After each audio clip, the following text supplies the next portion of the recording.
Now, this episode of Gotham was yet another standalone episode. Didn't really contribute too much to the overall arc of the mob bosses of Gotham. Falcone, Maroni, and how the Penguin fits into this. It didn't really contribute much to that. It was another standalone episodic villain. But with that being said, it was done well. I thought.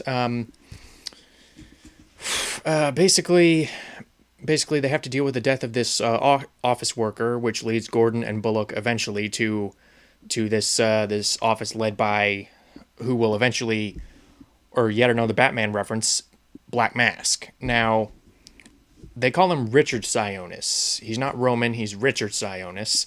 So that actually got me thinking. Well, first of all, applause to not ramming us on the head with like, get it, this guy's gonna become a Batman villain. Which Black Mask is another guy who I never particularly cared much for, and I don't really think he's as reactionary of a villain as many of Batman's other rogues.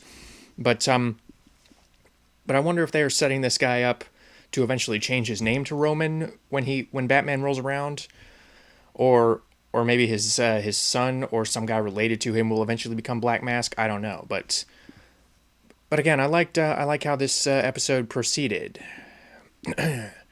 And once again, when I say a standalone episode, I don't mean it didn't follow up on the events of previous episodes, because Barbara is really scared. She doesn't really feel safe. Now that she's actually gotten a taste of Gordon's world, she really doesn't like it.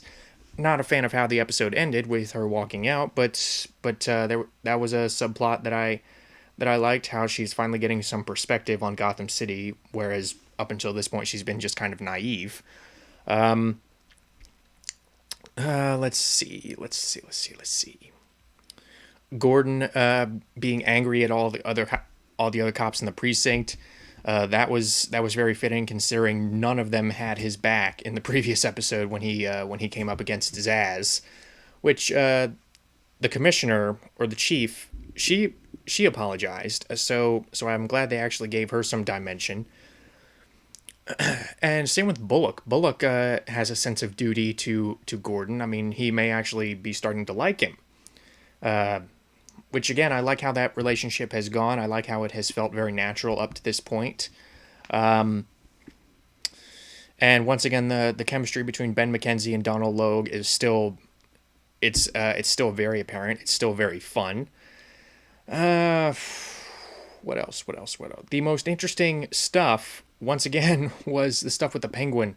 We didn't really get as much Penguin this time around, but he's actually trying to get some secrets about Fish Mooney and how she's trying to infiltrate Falcone's inner circle.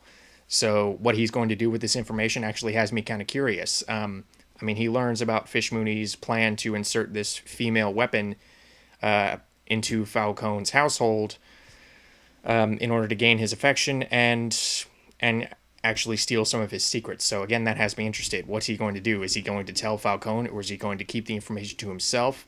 I don't know, but yeah, I love how the Penguin is really building up this not only this reputation but also this presence in the Gotham mob as a whole. So yeah, very good stuff with the Penguin.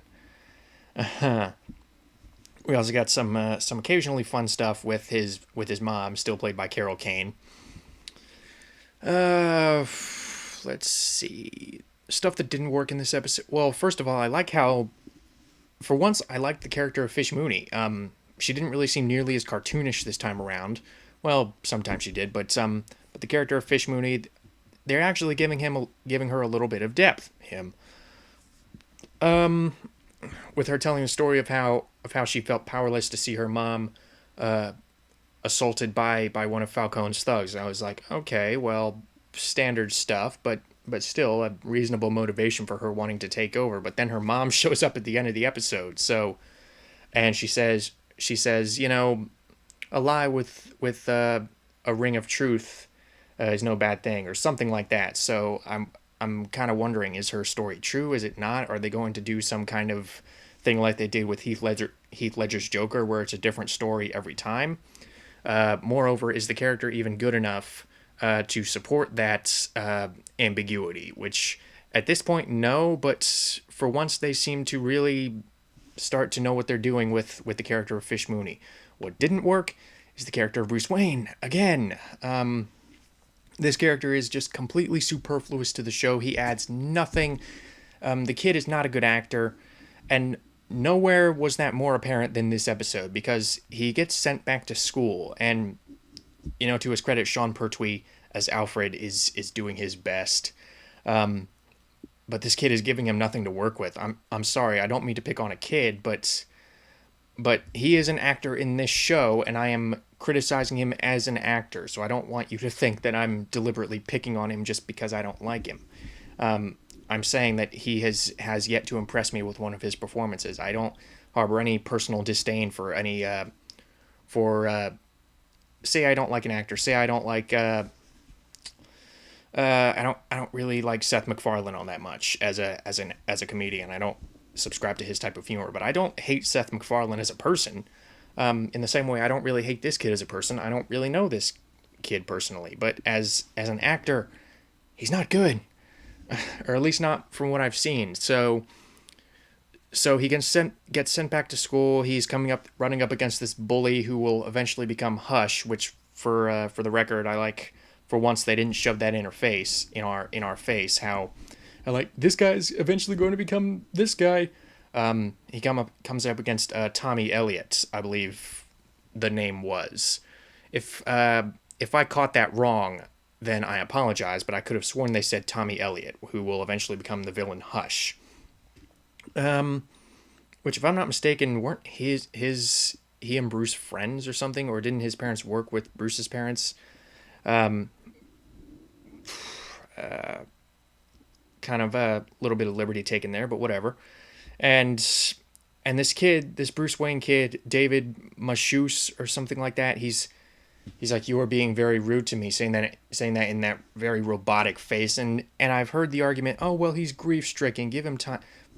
No, because remember the kid in Batman Begins, where the kid who played Bruce Wayne in Batman Begins, I'm sorry I don't know his name, but the kid who played the young Bruce Wayne, he was actually very good.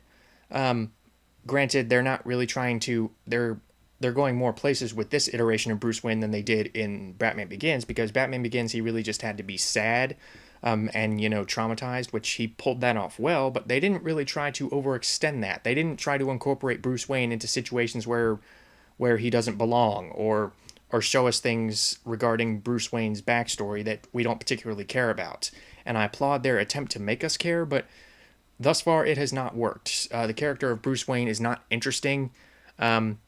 Constantly reminding us that he is going to be Batman does not make him interesting. If anything, it kind of downgrades from his character, honestly, because we're living with the knowledge that this kid is going to become Batman, and I just don't care. I just don't care about the character of Batman. So yeah, problems with this episode aside, I thought this was a fairly solid entry in the series of episodes thus far. One of the stronger episodic villains, to be sure. I like how they tried to mix this Wolf of Wall Street meets Fight Club aesthetic to his evil plan. He's kind of stupid, because I don't really know how he's gotten away with this without someone calling the cops by now, but there you go. This episode of Gotham had some major flaws, mostly in areas that I've already talked about. But again, decent episode.